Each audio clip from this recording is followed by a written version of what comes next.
हमारी टेरल कहती है क्या कुछ गलत हुआ है, तो उसका डैड कहता है जब मैं तुम्हारे पास नहीं था तो मुझे लगता है तुम लेजी हो गई हो, तुम तो प्रैक्टिस भी नहीं कर रही। वो कहती है हालांकि मैं सिर्फ अभी सोई थी, आपको तो कुछ पता ही नहीं है, आप मुझे ताने देना बंद करेंगे। वैसे भी आपने मेरे लिए फिक्रमंदी का एक लफ्ज भी नहीं कहा। तो उसका डैड कहता है वैसे भी तुम तो एक रिहान हो जो मेंटिकर को जेंटली ट्रीट कर सकती हो, तो तुम्हें लगता है कि तुम्हें मैंने प्रैक्टिस बिला वजह करवाई थी। वो कहती है बस कर दे, बातें करना बंद कर दे, आप मुझे ये बताएं मोम कैसी है, क्या वो ठीक है। तो उसका डैड कहता है हाँ वो मेरे साथ यहाँ पर आई है, लेकिन हम लोग पैलेस में थोड़ी देर बाद रुकेंगे। और फिर वो कहता है वैसे भी छुपाने के लिए कुछ नहीं है, तो मैं तुम्हें बता देता हूँ, कुछ लोगों ने तुम्हारी मोम पे हमला किया था, इसी वजह से वो लोग नॉर्थ आए थे। तो हमारी कहती है क्या उन्होंने मोम को हाथ लगाया। तो वो कहते हैं हाँ मैं इसको क्लियर करना चाहता हूँ और मैं इसको ठीक करने के लिए यहाँ आने ही वाला था, लेकिन उन्होंने पहले हमला कर दिया। ये सब कुछ 20 साल पहले शुरू हुआ था। तो हमारी कहती है इतने लंबे वक्त से, तो ऐसा लगता है कि जब मॉम ने नॉर्थ को छोड़ा तब से वो ये प्लान कर रहे थे। तो ड्यूक कहता है हाँ बिल्कुल, तब मेरा दिमाग बिल्कुल खराब हो गया था, तो उन्हें लगा मैं बिल्कुल कमजोर पड़ गया हूँ, इसलिए उन्होंने ये सब कुछ चेंज किया। लेकिन अब तुम्हारी मॉम मेरे पास है और अब उन्होंने तुम्हारी मॉम को किडनैप करने की कोशिश की। तो हमारी सोचती है क्या वो अभी भी जिंदा हैं, लेकिन मुझे लगता है डैड ने उनको मार दिया होगा। तो ड्यूक स्माइल करते हुए कहता है तुम्हें क्या लगता है वो लोग क्या बन गए होंगे। तो ड्यूक गुस्से में आते हुए कहता है लेकिन मैंने तुम्हें पहले कहा नहीं था कि किसी से कोई बात ना करना और खुद से तो कुछ भी ना करना, लेकिन तुमने एक स्ट्रेंजर से एंगेजमेंट कर ली, कैसे। तो हमारी कहती है लेकिन मैंने आपको बताया था। तो ड्यूक कहता है फिर भी तुम्हें तो ये भी नहीं पता वो प्रपोजल असली है या फिर नहीं, और वो डेब्रिक है, आखिर तुम सोच क्या रही थी। वो कहती है मैंने अपना माइंड चेंज कर लिया था, लेकिन अब मुझे सब कुछ पता है। और क्या आप भूल गए हैं कि मैंने लेटर में आपको कहा था ये फेक एंगेजमेंट है। वो कहता है ये इंपॉर्टेंट नहीं है, तुम मुझे ये बताओ कि एक आइडलर जो कि ना चल सकता है और ना ही बोल सकता है, वो रिहान का लाइफ पार्टनर कैसे बन सकता है। तो वो कहती है आपने जो कहना था वो कह दिया, अब मुझे थोड़ा एक्सप्लेनेशन देने दे। और तब उसने सब कुछ उसको बता दिया था, सैसियो की पावर के बारे में, उनकी एंगेजमेंट के बारे में और हंटिंग सेशन के बारे में, और उसने उसको सब कुछ बता दिया था। तो उसका डैड कहता है अच्छा तो ऐसा लगता है वो मार्कस का टाइटल चाहता है, लेकिन ये तो बहुत ज्यादा पोलाइट है। वो कहती है इसलिए मैं डिसाइड किया उससे एंगेजमेंट करूंगी, लेकिन हमने तो कॉन्ट्रैक्ट में एंगेजमेंट को खत्म करने की बात ही नहीं लिखी। वैसे भी सैसियो कौन सा मुझसे शादी करना चाहता है, लेकिन टेरल हर स्टोरी में ऐसा ही होता है, अब तुम लोगों ने कॉन्ट्रैक्ट तो खत्म करना नहीं है, तुम लोग की शादी होके रहेगी, लिखवा के रख लो मुझसे। तो उसका डैड कहता है अगर ऐसा है तो फिर भी ये बहुत ज्यादा डेंजरस है, तुम्हें उसके घर में नहीं उसको रखना चाहिए। तो वो कहती है हाँ मैं अपने साथ कुछ गार्ड्स लेकर आई हूँ और मैं आज उसको यहीं पर ले आऊंगी। तो उसका डैड कहता है हाँ ठीक है। वो कहती है क्या क्या ठीक है।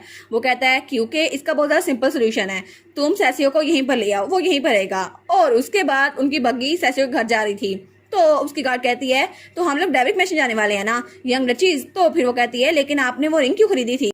तो हमारी कहती है जब मेरे दिमाग में एंगेजमेंट प्लान आया मैंने ये तभी खरीद ली थी, और वैसे भी क्या तुम्हारे पास वो जार है जैसे कोई ग्लास जार। तो वो कहती है जी जी मेरे पास है। तो तब वो एक शीशिया करते हुए कहती है ये एक पॉइजन है, अगर तुम इसे स्वेलो करोगे तुम्हारा स्टमक मेल्ट हो जाएगा। तो उसकी गार्ड कहती है लेकिन स्टमक के अलावा भी ये बाकी ऑर्गन्स पे इफेक्ट नहीं करता। वो कहती है थैंक यू सो मच, लेकिन वो सोचती है ये इसको लेके क्यों घूम रही है। तो तब उससे वो जार लेते हुए कहती है थैंक यू। तो उसकी गार्ड कहती है जी जी लेकिन क्या आप इस जार को यूज करने वाली है। तो टेल कहती है हाँ बिल्कुल, आज इस जार को यूज करके मैं मिराकल करने वाली हूँ। और तब वो लोग डेब्रिक मैंशन पहुंच चुके थे और तब वहाँ पर सैसियो, जेमन के मोम और डैड और हमारी हीरोइन थी। तो वो कहती है क्या ये लोग यहीं पर है। वो कहती है जरूर कोई ना कोई वजह होगी कि आप दोनों यहीं पे बैठे हुए हैं। तो जेमन का डैड कहता है हाँ बिल्कुल, मुझे तुमसे कुछ कहना था इसलिए मैं यहाँ पर हूँ, प्लीज एक्सक्यूज मी। और जेमन की माँ वहाँ बिल्कुल खामोश बैठी थी। तो वो सोचती है कोई कमेंट्स नहीं, और इन्होंने तो सैसियो के पास कोई पेन और कोई पेपर भी नहीं रखा, शायद वो नहीं चाहते कि सैसियो कुछ भी कहे।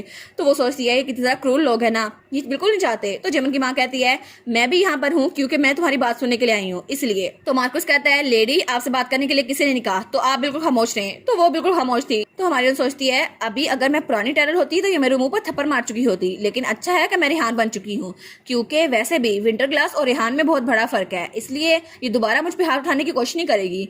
और वो सोचती है क्या ये फैमिली की पावर होती है। तो उसकी माँ कहती है जी जी मैं समझ गई, अब मैं कुछ नहीं बोलूंगी, लेकिन उसका हाथ कांप रहा था। वो कहते हैं ठीक है हम लोग बात शुरू करते हैं। तो हमारी हीरोइन मार्कस से कहती है ठीक है तो आप क्या कहने वाले हैं। तो मार्कस कहता है तुम सैसियो से मिलने दोबारा ना आना। वो कहती है लेकिन क्यों, मैं आखिर ऐसा क्यों करूंगी।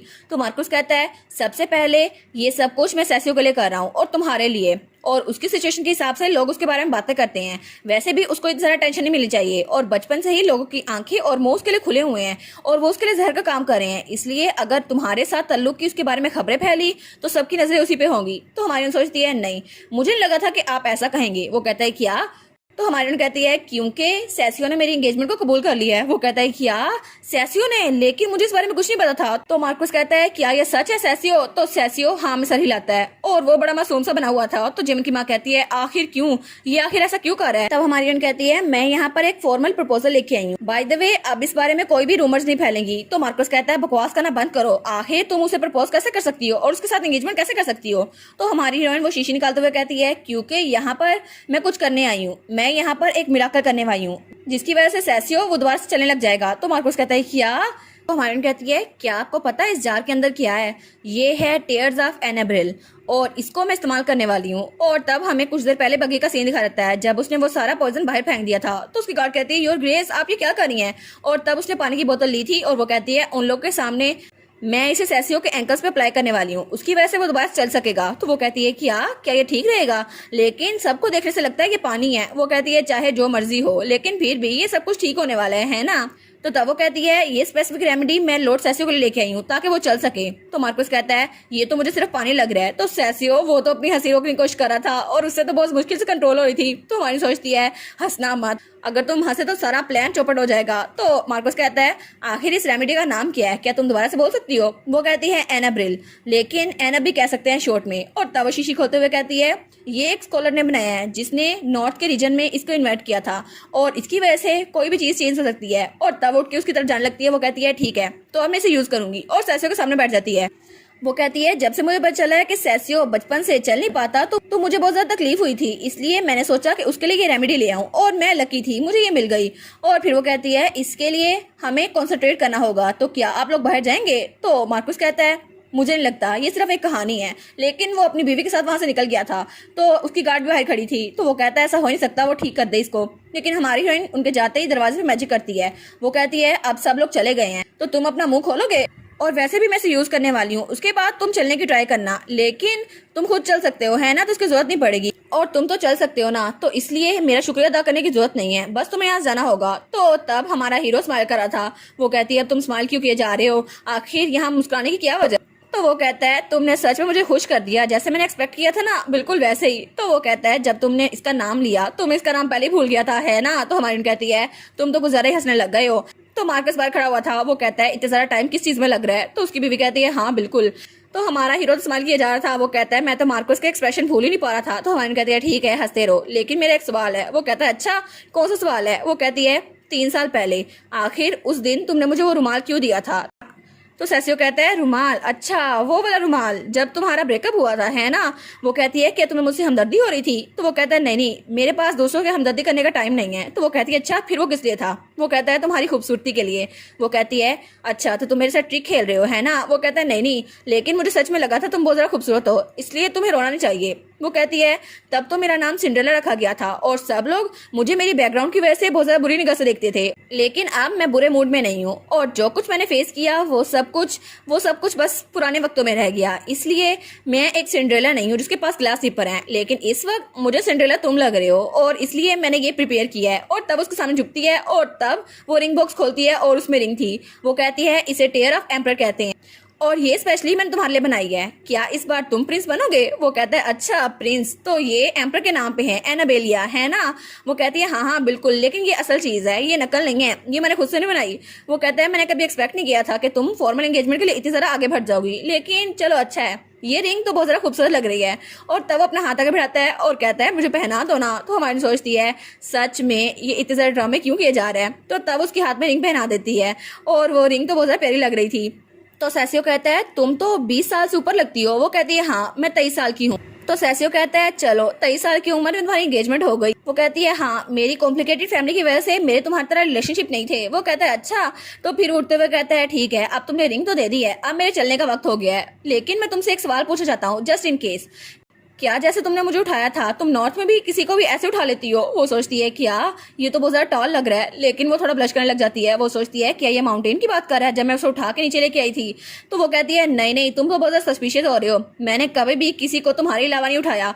तो तब उसका हाथ पकड़ता है। तो वो कहती है क्या? तो तब वो कहता है ठीक है तो क्या तुम मेरे साथ डांस करना पसंद करोगी, अगर तुम माइंड ना करो तो वो कहती है क्या डांस यहाँ पर? लेकिन अभी क्यों? वो कहता है हाँ, मैं तुम्हारे साथ डांस करना चाहता था। मैं बहुत अरसे से तुम जैसी एक खूबसूरत लड़की के साथ डांस करना चाहता था। तो हमारी हीरोइन ब्लश करने लग जाती है। वो कहता है क्या तुम अनकंफर्टेबल हो रही हो? वो सोचती है क्या इंटेंशनली लोगों से दूर मुझे यहाँ पर लेके आया, लेकिन ऑल राइट, मैं तुम्हारे साथ डांस करूंगी। वो कहता है थैंक यू। लेकिन वो कहती है यहाँ पर तो म्यूजिक भी नहीं है और हम लोग ऐसे डांस कैसे कर सकते हैं? वो कहता है तुम फिक्र ना करो, इस रूम में मेलोडी खुद से प्ले होना स्टार्ट हो जाएगी। तो तभी वहां पर म्यूजिक की आवाज आती है उसे। वो कहती है क्या इसने अपनी मैनिपुलेटिव डिक्टेशन यूज की है? और वहां पर म्यूजिक बजना शुरू हो गया था। तो तब वो कहता है ठीक है तो हम शुरू करें।